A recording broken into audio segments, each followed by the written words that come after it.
अस्सलाम वालेकुम। बीबीसी ने एक खबर शाया की है और बड़ी तहकीकाती रिपोर्ट है उनकी, जिसमें उन्होंने कहा है कि एमक्यूएम के कई अकाउंट जो हैं वो बंद कर दिए गए हैं और जो ब्रिटिश पुलिस है वो तहकीकात कर रही है doctor Imran Farooq murder case की भी, इसके अलावा मनी लॉन्ड्रिंग जिसके हवाले से उनका कहना है कि एमक्यूएम का जो मेन ऑफिस है वहाँ से 2.5 लाख पाउंड और अल्ताफ़ हुसैन साहब के घर से 2,30,000 पाउंड, तकरीबन $500,000 पाउंड बन जाता है जो वहाँ से मिले। खबर आगे जाके कहती है कि एमक्यूएम ने कराची के बिजनेसमैन से एफिडेविट लेकर जमा करवाए हैं, जिसमें यह बताया गया कि eight their own free will उन्होंने ये पैसे डोनेट किए, डोनेशंस दिए, इसलिए वो इशू नहीं बनेगा मनी लॉन्ड्रिंग वाला। अगर वो पैसे जो थे, अगर एक हिस्सा उनका 7,000 पाउंड से कम यहाँ से ट्रांजैक्शन हुई है और वहाँ डिक्लेरेशन मौजूद हैं, एफिडेविट्स आ गए हैं, तो मनी लॉन्ड्रिंग का केस शायद उसमें जान ना रहे। लेकिन दूसरा इशू जो सबसे बड़ा इस वक्त सामने है वो है टैक्स की पेमेंट का। टैक्स की अदायगी के बगैर इतनी कैश रकम अगर उनके हेड ऑफिस और घर में मौजूद थी तो उसका क्या होगा। इसी तरीके से इंसाइटमेंट फॉर वायलेंस जो वहाँ से बैठ के तकरीरें हुई, जो बीबीसी ने अपनी इससे पहली डॉक्यूमेंट्री में दिखाई थी कि वो पेट फाड़ देंगे या इस टाइप के उन्होंने वो वर्ड सुनवाए थे एक तकरीर के दौरान, तो उसके ऊपर भी तहकीकात जारी हैं। लेकिन आज शाम में जो डेवलपमेंट हुई वो उससे भी ज़्यादा हमें एक्सप्लोसिव नजर आई, जिसमें अल्ताफ़ हुसैन साहब के हवाले से ये बताया गया, एमक्यूएम ने इसके ऊपर एक स्टेटमेंट जारी की कि उनकी जान को शदीद ख़तरात लाहक है।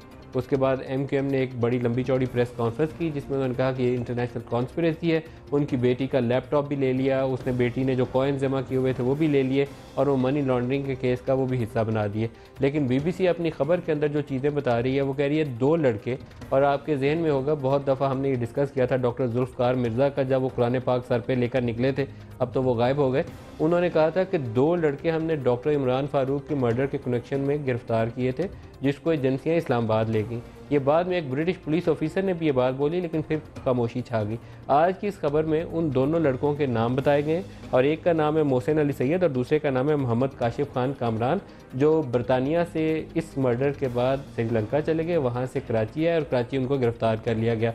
रिपोर्ट ये कहती है कि कराची के ही एक कारोबारी शख्स ने, मौज़म जिसका नाम है, उसने उनको स्पॉन्सर किया, वीज़ा लगवा के वहाँ से भेजा और इफ्तिखार हुसैन साहब जो भतीजे हैं अल्ताफ़ हुसैन साहब के, जिनको ब्रिटिश पुलिस ने रोका भी 24 घंटे के लिए, तहकीकात भी की, उसके बाद वो बेल पर हैं। 2 दफ़ा उनको बुलाया, अभी भी वो बेल के ऊपर है। रिपोर्ट ये इस्टेब्लिश करती है कि इफ्तिखार साहब का मौज़म के साथ कनेक्शन था और उस मौज़म का इन लड़कों के साथ कनेक्शन था, तो ये घूम फिर के एक सर्कल है जिसमें कहीं ना कहीं कोई लिंक्स मिलते हैं डॉक्टर इमरान फारूक के मर्डर से। ये वो रिपोर्ट है जिसके ऊपर शदीद रद्द-ए-अमल एमक्यूएम जो है वो जाहिर कर रही है और वो कहते हैं हम इसका ट्रांसक्रिप्ट लेकर हो सकता है अदालत में भी जाएँ।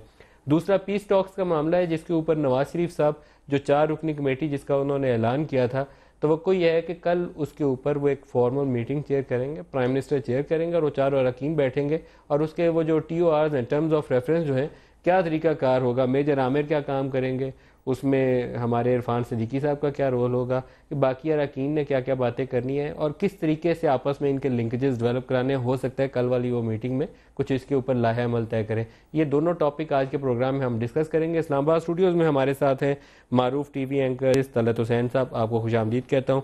कराची से हमारे साथ होंगे निसार खोड़ो साहब, पाकिस्तान पीपल्स पार्टी के सीनियर रहनुमा हैं, और इसी तरीके से शाह फरमान साहब PTI से हमारे साथ होंगे पेशावर से। सबको वेलकम करता हूँ।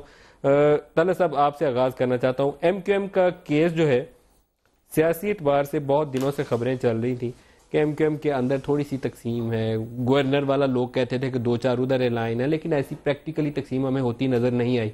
लेकिन ये जो खबर BBC की दूसरी रिपोर्ट है, बड़ी धांसू किस्म की रिपोर्ट है और बहुत डैमेजिंग है, उनकी रेपुटेशन के हवाले से बहुत बुरे असरात इसके मुरतब हो सकते हैं। आप इस पे क्या तजिया आपका? Thank you Nadeem. मेरे ख्याल में जो रिपोर्ट का बहुत सारा मवाद है वो तो मुख्तलिफ तरीक़ों से बाहर आता है भी रहा है, और ओवन बेनेट जोन्स की पहली जो रिपोर्ट थी उसके ऊपर भी काफ़ी रद्द-ए-अमल सामने आया। फिर एक रिपोर्ट उन्होंने उसका फॉलोअप शाया किया जो गार्डियन में छपा, जो BBC ने छापने से इनकार कर दिया और गार्डियन के साथ उनकी डील हो गई, और उस वक्त हमें पता चला था कि पाकिस्तान के चंद TV चैनल्स भी इंटरेस्टेड हैं, अखबारात हैं वो रिपोर्ट लेने के लिए, लेकिन वो बात नहीं बन पाई।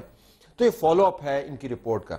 जो मुझे इसमें नया एलिमेंट नज़र आया वो जो 2 अफराद का जिक्र आपने किया, जिसके बारे में आपके इंटरव्यूज़ में जुल्फ़कार मिर्ज़ा ने भी माना था, और BBC ने ओवन बेनेट जोन की रिपोर्ट के ज़रिए ये मैसेज कन्वे किया है कि अब मामला पाकिस्तान की कोर्ट में है। अगर इस तहकीक को आगे बढ़ना है तो इस रिपोर्ट के मुताबिक जो मवाद हमारे सामने आया, तो उन दोनों तक एक्सेस आपको देनी होगी। पाकिस्तान की तरफ से अभी तक 24 घंटे होने को आए हैं तकरीबन, रात को 3 बजे करीबी रिपोर्ट सामने आई। कोई रद्देमल सामने नहीं है, हमने डिनाई नहीं किया कि हमारे पास वो बंदे नहीं है, क्योंकि बड़ा सीरियस चार्ज है। वो कह ही रहे हैं कि एक मर्डर में मतलूब जो जो जो केस चल रहा है, उसके जो 2 मेन सस्पेक्ट्स हैं, जो रिपोर्ट के मुताबिक probably they were also the killers as well, वो पाकिस्तान की कस्टडी में है। तो ये मुझे एडवांसमेंट इसके अंदर नजर आती है। एमक्यूएम का रद्देमल आपके सामने आ गया। आपने सही कहा कि अभी आपको शायद वो डिवीजन नजर नहीं आती, लेकिन चूंकि अल्ताफ हुसैन साहब का मामला अभी तय होना बाकी है, उनकी सेहत की खराबी की रिपोर्ट भी सामने आती रहती हैं, लेकिन ये केसेस बहुत खतरनाक अल्लाह साहब, मुझे बाज़ औक़ात ये लगता है कि हमारे जो पिंडी वाले भाई हैं, दोस्त हैं, बल्कि आप पारा वाले हमारे भाई जो हैं, इन 2 लड़कों को बारगेनिंग चिप के तौर पर इस्तेमाल कर रहे हैं। अगर उनके कोई लिंकेजेस हैं और वो एमक्यूएम से मिलते हैं या नहीं मिलते, 2 ही चीज़ें हो सकती हैं, या हो सकता है मिलते हो या ना मिलते हो। देंगे, डीएनए टेस्ट होंगे तो वो या इस्टेब्लिश हो जाएगा या उनको खलासी मिल जाएगी। ना हमने दिए, ना वो जान छूट रही। देखिए, हमारे यहाँ पे जब बहुत बड़े बड़े सवाल, जिस तरह आपने सादगी से बहुत बड़ा सवाल उठाया है, जब ये उठाए जाते हैं तो दूसरी तरफ से खामोशी होती है।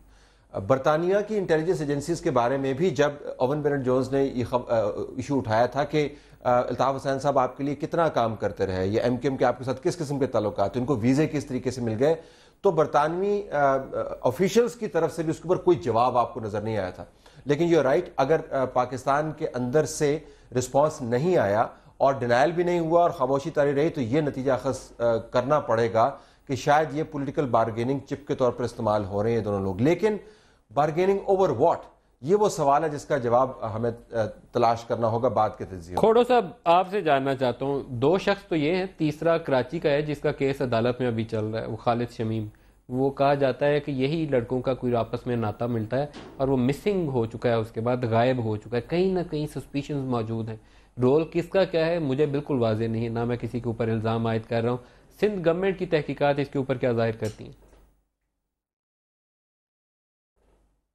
अच्छा जी, मैं आपके सामने माजरत कर रहा हूँ कि मुझे इन सारी चीज़ों की डिटेल के बारे में कोई ख़ास इल्म है नहीं, और इस तरह से कमेंट करना मुझे भी अच्छा नहीं लगता कि मैं खामखा में कोई बात बोलूँ।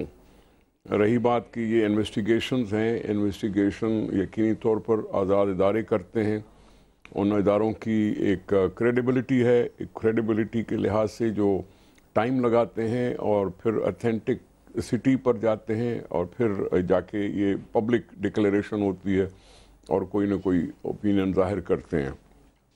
मैं समझता हूँ उस इन्वेस्टिगेशंस को अपना नेचुरल कोर्स लेना चाहिए, और जैसे जैसे हालात आगे निकलेंगे, ज़ाहिर होंगे, कानून को उसमें यकीनी तौर पर मदद करनी पड़ेगी, हुकूमतों को यकीनी तौर पर इनकी तरफ तवज्जो देनी पड़ेगी।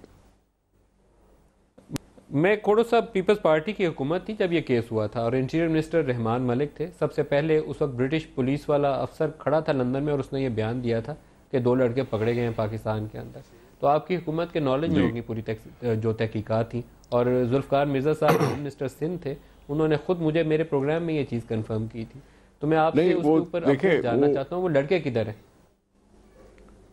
मैं गुजारिश कर रहा हूँ कि जिस वक्त ये बात सामने आई थी उस वक़्त मैं स्पीकर की पोजीशन में था। यकीनी तौर पर इन सारी डिटेल्स के लिहाज से मेरी दस्तरस इतनी नहीं थी जितनी किसी वज़ीर की हो सकती है।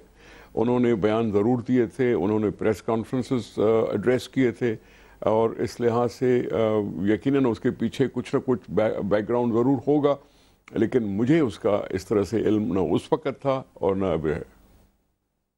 खालिद शमीम किधर है? मैं गुजारिश कर रहा हूँ कि एक तो आपने मुझे हुक्म दिया कि मैं सर उस टॉपिक की तरफ आऊँगा, माजरत चाहता हूँ, लेकिन पाकिस्तान के हालात ही ऐसे हैं, इतनी फ्लूइड सिचुएशन है, मालूम नहीं होता। 6 बजे तक कुछ और सोच रहे होते हैं करेंगे और बात 7 बजे पता चलता है नहीं बम फट गया, उस पर जाना पड़ जाता है। तो ये भी कुछ सिचुएशन वैसे ही डेवलप हुई है कराची में, इस तरह से पॉलिटिकल स्टेबिलिटी के लिए। इस तरह से फिर वो जो जवाब आएंगे वो भी इसी तरह से आएंगे ना जी। अगर पहले से ज़रूर इल्म होता है तो ज़रूर अब मैं आपके सामने उसी तरह से पेश होता। एक चीज़ बता दीजिए, कराची में जो सियासत है इस वक्त, जो उसका बैलेंस है, वो टिल्ट जो है उसका, और एमक्यूएम की जो इंटरनल पॉलिटिक्स है, उसमें ये जो खबरें हैं वो असरअंदाज हो सकती हैं। जो पार्टी के अंदर के हवाले से भी हमें खबरें सुनने को मिलती थी कि वो इशरतुल अब्बास साहब कभी खफा हो जाते हैं, कभी मान जाते हैं। कहा जाता है 2-3 लोग उधर भी खुश हैं, 2-3 लोग उधर भी नाराज़ हैं। वो हमारे जो मुस्तफ़ा कमाल हैं वो हैं भी हैं और बाहर भी हैं, दोनों चीज़ें हो जाती हैं ना। तो ये इस तरह की खबरें इसके लिए और डैमेजिंग हो सकती हैं। कराची को किस तरीके से मुतासर कर सकती है चीज़, कराची की सियासत को? देखिए, इशरतुल अब्बास साहब गवर्नर की पोजीशन में है और ये मुत्तहिदा कौमी मूवमेंट की अपनी अंदर पार्टी की खबरें हैं। उसकी कितनी अथेंटिसिटी है, कितना ऑफिशियल वर्जन है, वो यकीनन मेरे सामने नहीं आया। मैं दूसरी पार्टी की इनसाइड स्टोरीज पे बैठ के कमेंट करूं, मुझे समझ में नहीं आ रही बात। मुझे लगता कि मैं शायद खामखा का एक इशू पैदा करने की कोशिश नहीं करूं। पार्टियों में मुख्तलिफ राय हो सकती हैं, इख्तलाफ राय होता है। इख्तलाफ राय होने से पार्टियां टूटती नहीं हैं और यकीनी तौर पर मुत्तहिदा एक पार्टी है जो इस वक्त तक एक रही है और यकीनन ऐसी सामने बात आई नहीं, तो इसलिए मुनासिब नहीं समझता हूँ मैं। रहमान मलिक और इशरतुल अब्बास साहब लंदन गए अल्ताफ हुसैन साहब के पास। रहमान मलिक साहब क्या करने गए? वो तो आपकी पार्टी के नुमाइंदे के तौर पर गए। रहमान मलिक साहब को यकीनन भेजा जाता रहा, पहले भी अब भी, और वो एक लाइजॉन का काम कर सकते हैं तो करते हैं। अब अगर उनसे कहा गया है, हमारे यहाँ इशू तो एक्चुअली है लोकल गवर्नमेंट की इलेक्शंस। लोकल गवर्नमेंट की इलेक्शंस के लिहाज से सारा कुछ काम तैयार था, लेकिन कुछ पार्टियां कोर्ट में चली गईं और एतराज़ दाखिल कर दिए कि जी ऑर्डिनेंसेस के तौर पर कुछ चेंजेस की जा रही हैं, और फिर कोर्ट ने भी फरमा दिया कि हाँ जी हम सारी चीज़ों को यकलक ख़त्म करते हैं। हाई कोर्ट ने ऐसे कह दिया। हमारे यहाँ तो इशू, पॉलिटिकल इशू अगर है, आवाम से मुतालिक कोई इशू है, वो है लोकल गवर्नमेंट की इलेक्शंस। हो सकता है रहमान मलिक साहब को इस बारे में कुछ कहा गया हो कि उनसे जाके बात की जाए कि हाँ ये लोकल गवर्नमेंट की इलेक्शंस हो जाएं। एक सवाल और पूछ लूं, फिर मैं आपके लिए थोड़ी सी मुश्किल आपकी आसान करूंगा, क्योंकि मुझे लग रहा है आप बड़े नाप तोल के बोल रहे हैं। क्या एमकेएम को पीपल्स पार्टी बहुत दिनों के बाद आपसे बातचीत हो रही है, इसलिए मुझे नाप तोल कर बात करनी पड़ रही है। क्या पीपल्स पार्टी की ये तरजीह है कि एमकेएम सिंध हुकूमत में शामिल हो जाए इस मौके के ऊपर? देखें, एक्रमनी हम नहीं चाहते। हम उस लड़ाई मारकुटाई की यकीनन अफोर्ड नहीं कर सकते। सिंध बफज़ल खुदा Peoples Party single party majority के तौर पर हुकूमत में है, लेकिन यकीनी तौर पर अपोजिशन को एट ड्रैगर्स ड्रॉन रखना नहीं चाहती। उनके साथ हमने पहले भी लोकल गवर्नमेंट के इलेक्शंस के जो मसवदा बना रहे थे, जो कानून बना रहे थे, उनमें न सिर्फ मुत्तहिदा कौमी मूवमेंट को, लेकिन हमने सारी पॉलिटिकल पार्टीज़ को ऑन बोर्ड रख कर, उनसे मशवरे करके, उनसे मतलब उनसे सजेशंस लेके और एक कानून बनाने की कोशिश की थी। न सिर्फ वो जो पार्टियां असेंबली में हैं, हमने असेंबली से बाहर भी लोगों से रुजू करके उनसे भी इनपुट लिया था और एक कानून बनाने की कोशिश की थी। तो बातचीत तो करते रहे हैं, बातचीत करते रहे हैं और असेंबलियों में भी मिलते रहते हैं। यकीनी तौर पर आप देखते हैं कि नेशनल असेंबली में भी एक दूसरे के साथ मुलाकातें रहती हैं, तो सूबाई असेंबली में भी अगर मुलाकातें हैं तो कोई नई बात नहीं है। सियासत है, उस जमहूरियत है, पार्लियामानी डेमोक्रेसी है, और यकीनी तौर पर हम हमेशा यही कहते रहे हैं कि अमराना हुकूमतों और जमहूरी हुकूमत में फ़र्क यही है कि बातचीत के दरवाजे बंद नहीं होते, इसलिए बातचीत तो होती रहती है। अगर हम करीब और अंडरस्टैंडिंग पैदा कर सकते हैं किन इश्यूज़ पर, लोकल गवर्नमेंट पर, गवर्नेंस पर, या चले हमने अक्सर कहा है कि जी हुकूमत में शामिल हो जाओ। अब मुझे नहीं मालूम वहाँ से क्या रिएक्शन है। हमारी तरफ से तो ये कहते रहे हैं हमेशा से, कोई नई बात नहीं है इसमें। दुरुस्त है, दुरुस्त है। तो शाह फरमान साहब से भी एक रिस्पांस ले लें, फिर ब्रेक करीब आएगी तो हम टॉपिक चेंज करेंगे। आज मैं ये ऑन एयर ही बता देता हूँ कि मैं वो बाकायदा ट्रक की बत्ती के पीछे शाम से लगा हुआ हूँ कि मुझे एमक्यूएम से वो वसीम अख्तर साहब आ रहे थे, फिर पता नहीं डॉक्टर फारूक सत्तार साहब आ रहे थे, फिर वो डॉक्टर सगीर आ रहे थे। अब कोई भी नहीं आ रहे, अब मैं उनके बगैर ही प्रोग्राम कर रहा हूँ। वो उनके अपने इशूज़ हैं, आई होप कि वो सेटल कर लें ताकि उनका पॉइंट ऑफ व्यू प्रोग्राम में शामिल हो सकता। शाह फरमान साहब, BBC की स्टोरी अल्ताफ हुसैन साहब के हवाले से और डॉक्टर इमरान फारूक की मर्डर इन्वेस्टिगेशन, आप कुछ इस पर ऐड करना चाहेंगे? फिर मैं ब्रेक ले लूँ, फिर बाद में दूसरे टॉपिक पे आऊँगा। देखिए जी, ये जिस किस्म की पॉलिटिक्स इस मुल्क के अंदर हो रही है और ख़ासकर कराची के अंदर, तो ये इसका एक नेचुरल आउटकम है। वो प्योर डेमोक्रेसी तो है नहीं। जिस तरह के निज़ाम के अंदर ये पॉलिटिकल पार्टीज़ चलाते हैं और जहाँ उनकी हायरार्की जिस तरह डिसाइड हो जाती है, इसके ऊपर वैसे भी अगर कोई और पार्टी हो उसके ऊपर ऐसे कमेंट करना अच्छा भी नहीं लगता। लेकिन मैं समझता हूँ कि पार्टीज़ अगर अपने अंदर डेमोक्रेसी लेके आएँ और नेचुरल एक डेमोक्रेटिक प्रोसेस ग्रो हो जाए, जो स्पेकुलेशन है या जो इश्यूज़ उठे हैं, मैं समझता हूँ ये बहुत नेचुरल है और ऐसा ही होना था। इसलिए कि हकीकत हमारे सामने है, कराची के अंदर जिस तरह वो लाशें गिरती हैं, जिस तरह तशद्दुद के पॉलिटिक्स 80 से शुरू की गई है, तो मेरे लिए तो ये कोई न्यूज़ नहीं है कि कोई बहुत ज़्यादा सरप्राइजिंग एलिमेंट है इसके अंदर। इसी तरह मतलब पावर में बैठना, जिस तरह के टैक्टिस आप लॉयर्स मूवमेंट के अंदर भी आपने देखा जिस तरह के रिएक्शंस आए, तो ये लेकिन अगर इसकी सही इन्वेस्टिगेशन हो, चलो पाकिस्तान के अंदर ना सही, अगर बरतानिया के अंदर भी मतलब इंसाफ के ऊपर मबनी इन्वेस्टिगेशन और हकाइक सामने आ जाएं, तो मुझे उम्मीद है कि इसका फ़ायदा पाकिस्तान को होगा। एक ब्रेक ले लें जी, ब्रेक से वापस आए। 4 रुकनी कमेटी पीस टॉक तालिबान के साथ क्या बनेगा उसके ऊपर बात करेंगे, हमारे साथ रहिए।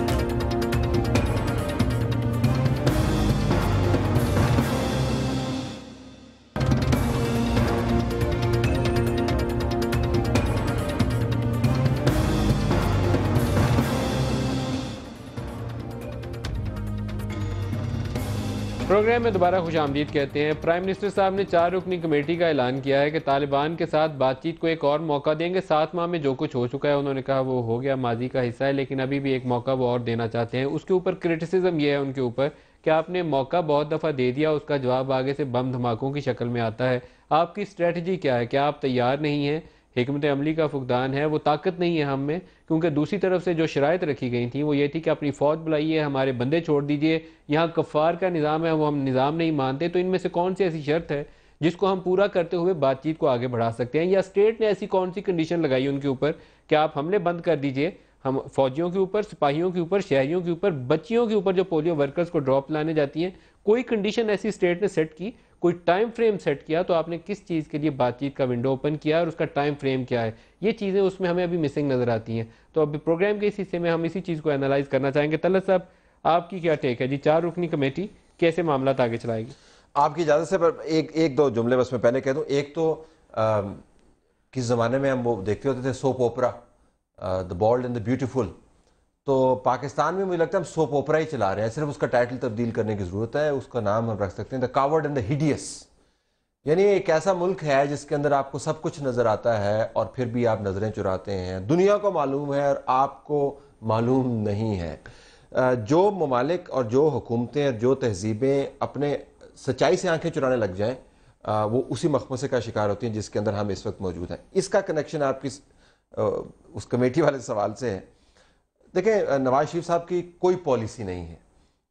वो अमलन हर रोज़ एक नई पॉलिसी तरतीब देते हैं। जिस तरह हम पट्टी देख के अपने प्रोग्राम का टाइटल तब्दील कर देते हैं, मुझे लगता यूँ है कि वो पीटीआई की सियासत के मुताबिक या अपने एडवाइज़र्स की हिदायत के मुताबिक वो अपनी पॉलिसी के अंदर रद्द बदल करते रहते हैं। अगर आप उनकी तकरीर का मतन उठा के देखें, जिसको हम बिल्डअप कहते हैं तकरीर का, वो बिल्डअप तो यूँ लग रहा था कि जैसे उन्होंने आज शुमाली वज़ीरिस्तान के अंदर ऑपरेशन अनाउंस कर देना है। मेरी ख्वाहिश नहीं है ना करें, टॉक्स करें, लेकिन मैं बिल्डअप की बात कर रहा हूँ। बिल्डअप करने के बाद फिर उन्होंने कहा जी कि ये इतनी दहशत गर्दी हो रही है, इतने लोग उन्होंने शहीद कर दिए हैं और तम आ चुके हैं, मेरी जिम्मेदारी है लोगों को तहफ़्फ़ुज़ फराहम करना, लिहाजा जिम्मेदारी डिस्चार्ज करते हुए मैं कमेटी बना देता हूँ। अच्छा, आपको भी मालूम है कि जब कमेटी बनाई जाती है तो nobody wants to accept responsibility. ये एक गैर संजीदा कमेटी है, इस वजह से नहीं कि इसके अंदर गैर संजीदा लोग हैं, लेकिन इस कमेटी का वज़न कोई नहीं है, इनका लोकस स्टैंडाई कोई नहीं है, इनके पास पैरामीटर नहीं है। ये एक डंग टपाव किस्म का उन्होंने अरेंजमेंट किया हुआ है और जिसका नतीजा आपके सामने चंद हफ्तों में आ जाएगा। निसार खोड़ो साहब, इरादे बांधता हूँ, सोचता हूँ, तोड़ देता हूँ, मियाँ साहब की तकरीर कुछ ऐसी है। और किसी ने अखबार में लिखा है कि वो आए, उन्होंने देखा और कमेटी बना दी।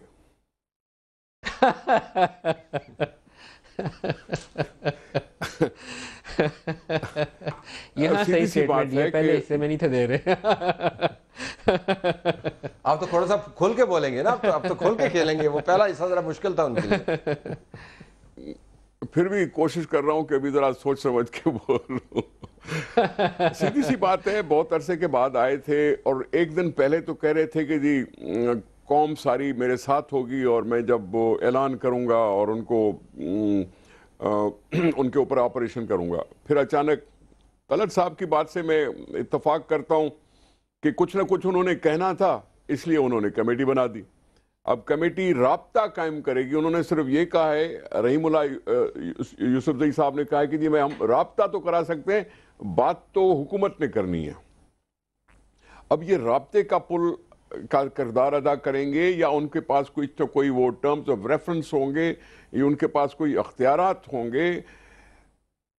पहले क्या उनकी कोशिश से कोई नतीजा कौन सा मिला है? मैं समझता हूं कि ये सारा कुछ जो फैसला है कोई हमें मतलूबा नतायज नहीं दे सकेगा।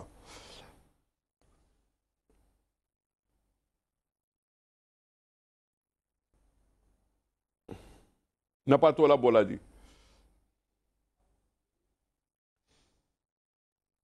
शाह फरमान साहब की तरफ चलते हैं। शाह फरमान साहब, आपका रद्द-ए-अमल क्या है इस कमेटी के ऊपर?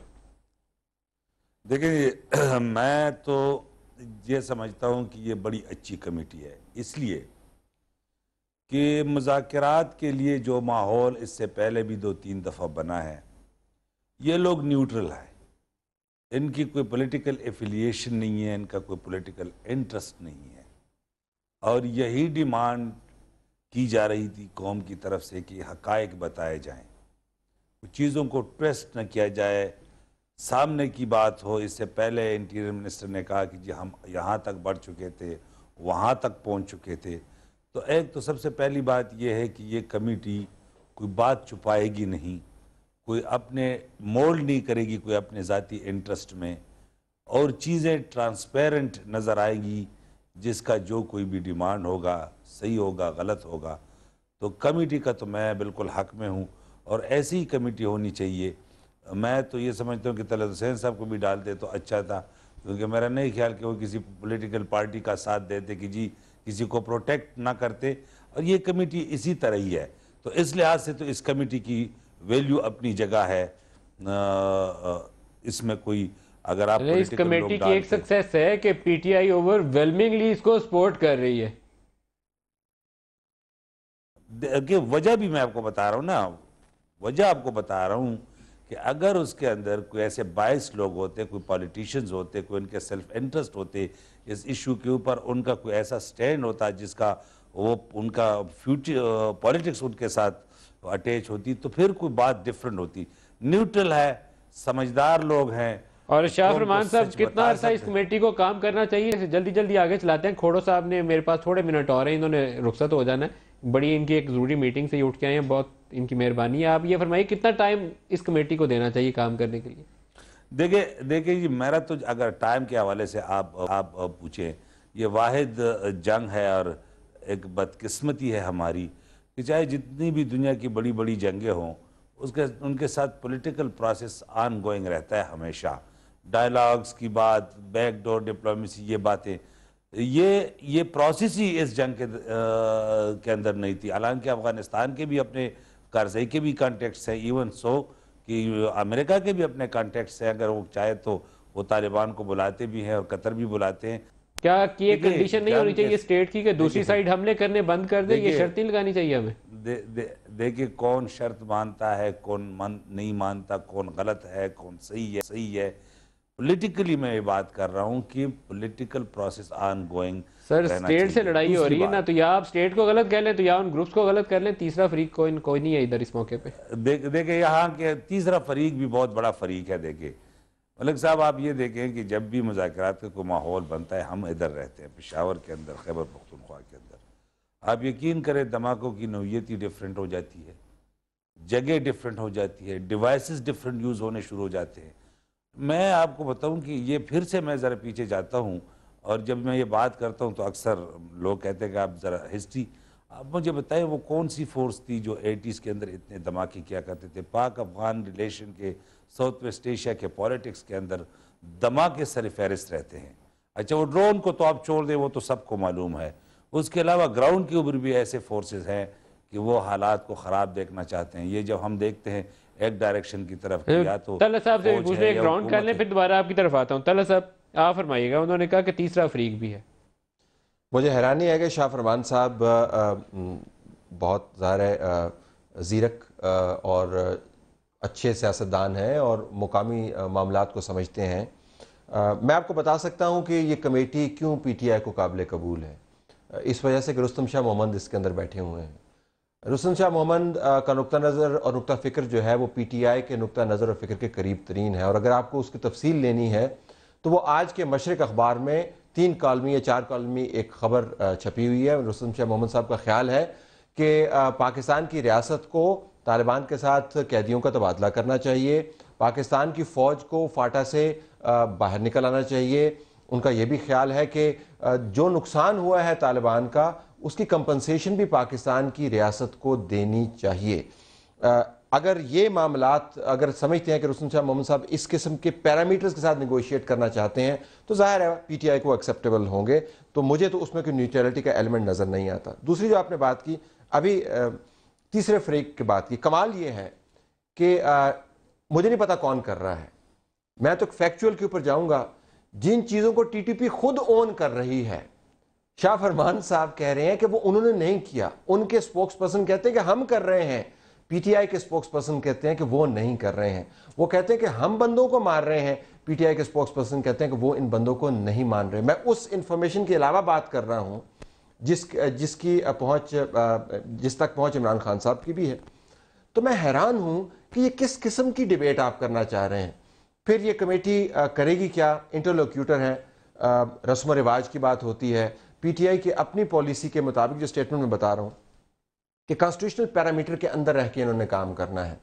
रुस्तम शाह मोहम्मद साहब कहते हैं रस्म रिवाज के तहत उन्होंने काम करना है, कॉन्स्टिट्यूशनल पैरामीटर के तहत उन्होंने काम नहीं करना। यही होता है कि जब हुकूमतें और रियासतें अपनी जिम्मेदारी एब्डिकेट कर दें। मुश्तरका एलामिया ने वज़ीर आज़म पाकिस्तान को ये मैंडेट दिया था कि निगोशिएट करें, उन्होंने आगे कमेटी के हवाले कर दिया, तो बात का तो बतंगड़ बनना था नदीम। खोड़ो साहब, क्या स्टेट अपनी रिस्पॉन्सिबिलिटी एब्डिकेट कर चुकी है और ये काम किसको अब करना है? इस तरह से रिस्पॉन्सिबल एटीट्यूड नहीं कहा जा सकता। हम बारहा कहते रहे, जैसे तलत साहब ने कहा, उनकी इतनी सारी सख्त डिमांड्स हैं, पाकिस्तान क्या मीट कर सकेगा? क्या इस वक्त तक उनको पता नहीं है कि पाकिस्तान क्यों लड़ाई लड़ रहा है? अफवाज पाकिस्तान की इन्वॉल्वमेंट जो की थी वो कौम ने की थी, और कौम की अफवाज की इन्वॉल्वमेंट के बाद अगर उनको कोई नुकसान हुआ है तो उनका वो मुआवजा मांगते हैं, तो फिर बात क्या बनी? तो फिर अफवाज पाकिस्तान को इन्वॉल्व करके उनका जो नुकसान हुआ उसका कौन जवाब देगा? मैं समझता हूँ मियां नवाज शरीफ साहब ने दरगुजर करने की कोशिश की है। मैं समझता हूँ इमरान खान साहब इसलिए खुश हैं कि उनकी पॉलिसी थी कि जो उनसे बात की जाए, और नवाज शरीफ साहब ने उनके कहने पर या किसी और के कहने पर कमेटी बना दी। उसका नतीजा कुछ नहीं होगा। इसका कोई टाइम फ्रेम नहीं था होना चाहिए खोड़ो साहब, क्योंकि 10-12 साल पुरानी जंग, 6 माह नई हुकूमत को आ गए जो इस मैंडेट के साथ आई थी। अब तो 8-9 माह हो गए। कहते थे हम तैयार हैं, हम आएंगे। तो मुशर्रफ की पॉलिसी पीपल्स पार्टी 5 साल अमल करती रही, हम आएंगे तो बदल देंगे। हालात पहले से अबतर हो गए। 2013 तो जनाब उनके पहले से ज्यादा खूनरेजी हो गई। उनकी पॉलिसी बदलने के बावजूद पाकिस्तान के हालात तो नहीं सुधरे, क्योंकि इन 5-6 महीनों में जितनी मुतवातर हमले हुए, इस नेगोशिएशन की ऑफर के बावजूद जो हमले हुए हैं, वो यकीनन आप और हम सबको परेशान कर रखे हैं। हर जगह पे वो हमले हो रहे हैं। उनकी सारी जो मैनिफेस्टो या इलेक्शन के स्लोगन्स थे, जो इमरान खान साहब ने मार्च किया कि जी मैं ड्रोन हमलों के खिलाफ में मार्च कर रहा हूं, मैं नेटो सप्लाई बंद करने के लिए कोशिश कर रहा हूं कि वहां से सीज फायर हो जाएगा, लेकिन आपने अंदाजन नतीजे में क्या देखा? कहीं फौजी मारे जा रहे हैं, कहीं कुछ और मारा जा रहा है, कहीं कहीं बम फट रहे हैं। तो जो भी कोशिश हुई है, उनके पीछे कोई बैकग्राउंड होगा ना। उन 5 सालों में पीटीआई ने या पीएमएलएन ने यकीनन इस बात पे सोचा होगा कि हमारी इस ऑफर का जवाब पॉजिटिव मिलेगा, लेकिन पॉजिटिव मिला नहीं है। और जब नहीं मिला है तो यकीनन पाकिस्तान के लोग तो सवाल करेंगे क्या कि हमारी जानें मुफ्त की हैं क्या, कि हम बैठ के लुटाते रहें। मैं लास्ट क्वेश्चन आपसे पूछ लूं, फिर आपको खुदाफिज कर दूंगा। अगर आप आज हुकूमत में होते तो आप क्या फैसला लेते? देखिए, हमने तो वही पहले थोड़ी बहुत कोशिश जो हुई थी, अगर हम कहते हैं कि जी हमने कुछ इलाके खाली करवाए थे, अगर हम कहते हैं कि सवात में वो झंडा पाकिस्तान का लगाने में कामयाब हुए थे, अगर हम कहते हैं कि उन आईडीपीज को हमने वापस बहाल करने के लिए कामयाबी हासिल की थी, तो फिर वो समझता हूं कि वही बेहतर स्ट्रेटजी है। क्योंकि पर कल को पता नहीं अमेरिकन फोर्सेस निकल आएंगी, उसके बाद हमारे बॉर्डर का चेक का क्या होगा, हमारे पास हो सकता है पता नहीं कितना इन्फ्लक्स हो जाए, कौन फेस करेगा सर? उनकी तो ताकत और भी बढ़ सकती है। थोड़ा सा फिर आप तो यूज ऑफ फोर्स के हामी हुए ना कि उनको खत्म किया जाए। मैं समझता हूं ये नेगोशिएशंस को बहुत बोला है, सारी जमातों ने नेगोशिएशंस का बोला है, सारी जमातों ने कहा भी है कि चलो जी हम आपको टाइम देते हैं, टाइम फ्रेम के अंदर उनके नेगोशिएशन होनी चाहिए, अनलिमिटेड टाइम नहीं होना चाहिए। ये क्या बात है? क्योंकि हम सारे इस चीज पे हैं कि उन्होंने हमारी बात का रिस्पॉन्स अच्छा नहीं दिया। ये भी ठीक है कि कतर में या कहीं भी साथ रहे। जी, मैं आपका शुक्रिया अदा करूंगा क्योंकि आपने कहा मेरी मीटिंग है, यहाँ आपको खुदाफिज करना है। Thank you very much for joining us. Shah Farman साहब, आपकी तरफ आ रहा हूँ। स्टेट को एटलीस्ट एक चीज़ तो अपनी डिक्टेट करनी चाहिए थी कि उनसे ये बोल दें कि और बम नहीं फाड़ेंगे आप, फिर आपके साथ बातचीत करते हैं। वैसे हम आपको बातचीत का और मौका नहीं देते।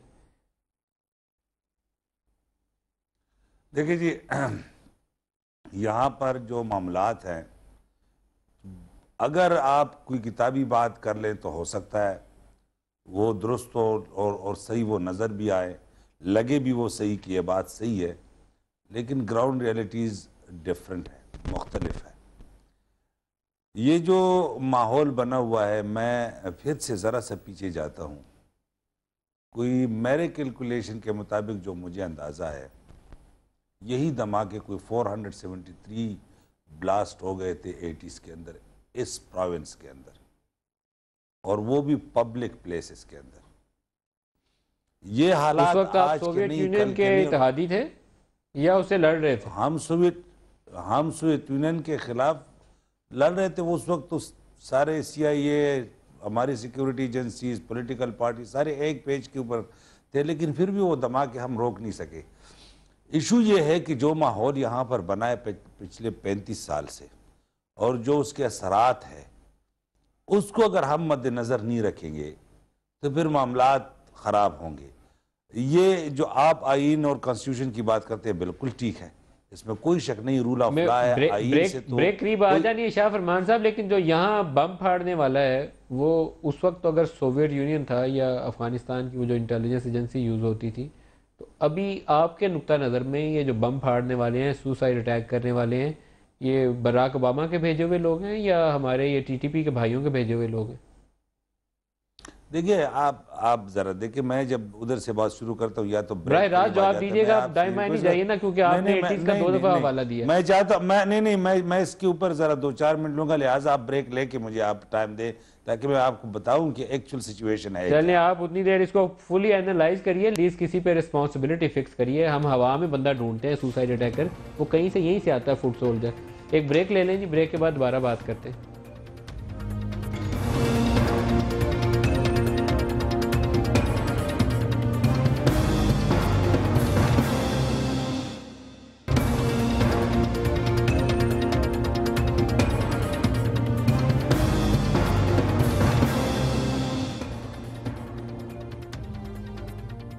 प्रोग्राम में दोबारा खुशामदीद कहते हैं। तलत साहब, लास्ट सेगमेंट है, कुछ इसके ऊपर हमें नतीजे पे पहुंचना चाहिए।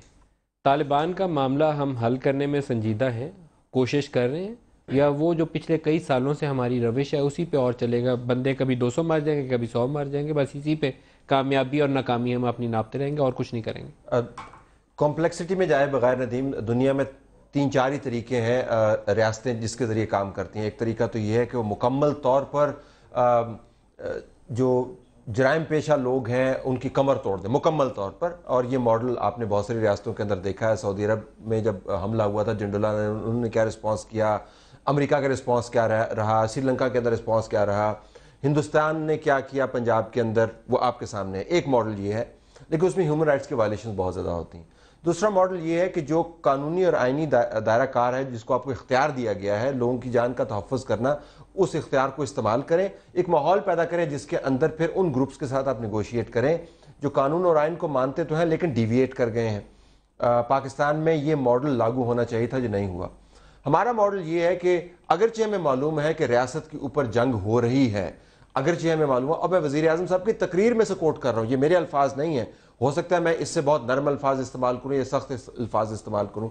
वज़ीर आज़म साहब की तकरीर के अंदर इतनी लंबी FIR है TTP के खिलाफ, वो FIR जो TTP खुद मानती है अपने अगेंस्ट, लेकिन आखिर में आके कहते हैं जी कि हम आपके साथ निगोशिएट करना चाहते हैं।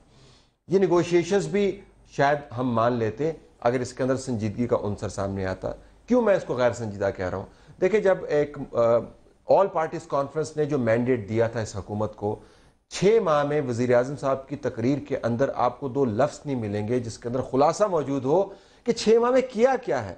तो मैं ये समझने से कासिर हूँ कि जो उस मैंडेट को इस्तेमाल ना कर पाए निगोशिएशंस करने के लिए, इस कमेटी को किस तरीके से इस्तेमाल करेंगे। और फिर ये कमेटी खुद कह रही है कि जी हम तो डाकिए हैं, डाकखाना है, हमें वो पैगाम देंगे, हम आगे पहुंचा देंगे, इनका अपना इनपुट कोई नहीं है इसके अंदर। तो भाई बराह रास्त जिन लोगों ने बात करनी है, ये प्रॉक्सिमिटी टॉक्स के अंदर क्यों जा रहे हैं? ये जिनेवा निगोशिएशंस हो रहे हैं क्या? बराह रास्त बात कीजिए। महज मेरे ख्याल में ये एक नज़र का धोखा है जो इस हुकूमत ने क्रिएट किया। शाह फरमान साहब, मैं समझता हूँ कि ऐसा नहीं है।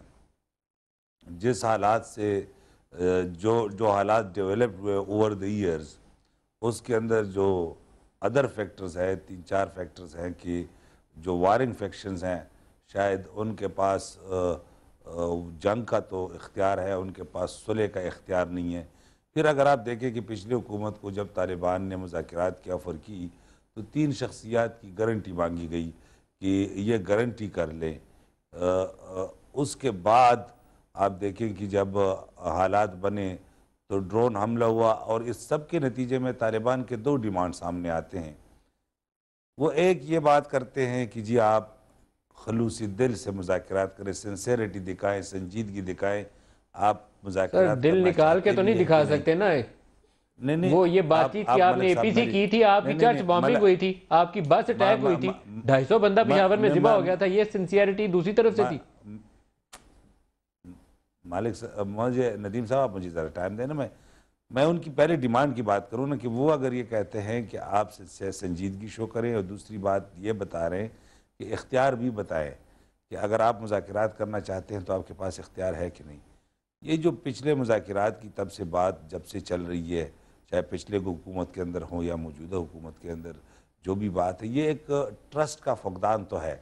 तो उस हवाले से जो मौजूदा कमेटी है, इसको मैं बहुत ज़्यादा इसलिए वैल्यू देता हूँ कि ये कोई चीज़ छुपाएगी नहीं। वैसे तो अगर डायरेक्ट मुज़ाकरात हो वारिंग फैक्शन के दरमियान तो वो तो एक दूसरे को ब्लेम कर जाते हैं, लेकिन ये अगर आपस में बैठ के बात करेंगे तो ये कमेटी, मुझे नहीं लगता कोई ऐसी कमेटी है इसके अंदर जो लोग हैं जो किसी को प्रोटेक्ट करेंगे या किसी के ब्याह पर गलत बात करेंगे। तो जो कौम की डिमांड है कि ट्रांसपेरेंसी हो, हकीकत सामने आ जानी चाहिए। बहुत सारे डिमांड्स एटलीस्ट मुझे एक खुशी है शाह फरमान साहब कि आप खुश हैं, ये अच्छी बात है। PTI खुश है, कल को जो भी नतीजा निकलेगा आप खुश हैं, ये अच्छी बात है। क्लोजिंग रिमार्क्स प्रोग्राम का वक्त खत्म हो रहा है। जी जी, क्लोजिंग रिमार्क्स साहब, वन लाइनर। देखिए, बुनियादी तौर पर हम एक इस्लामी जमहूरिया आए बाएं शाएं में कन्वर्ट हो गए और किसी को कुछ पता नहीं है क्या बात कर रहा है और हर कोई बात किया जा रहा है, लोग मर रहे हैं। ये संजीदा तरीन मामलात हैं। दुनिया में कोई ऐसा मुल्क आपको और नहीं मिलेगा नदीम, और मैं तमाम संजीदगी से कह रहा हूँ, एक टैक्स पेइंग सिटीजन के हवाले से कह रहा हूँ, उन लोगों की नुमाइंदगी करते हुए जिस मुल्क में मौजूद हैं, आप जैसे कैमरामैन जैसे तमाम लोग जो व्यूअर्स हैं, जो अपने आप को इतने बड़े धोखे में रखता हो जितना ये मुल्क और ये रियासत और इसके इदारे रखते हैं। तो ये इस्लामी जमहूरिया आए बाएं शाएं हैं और यही चलता रहेगा, यही चलता रहे। तलत हुसैन साहब, शाह फरमान साहब और हमारे साथ निसार खोड़ो साहब थे।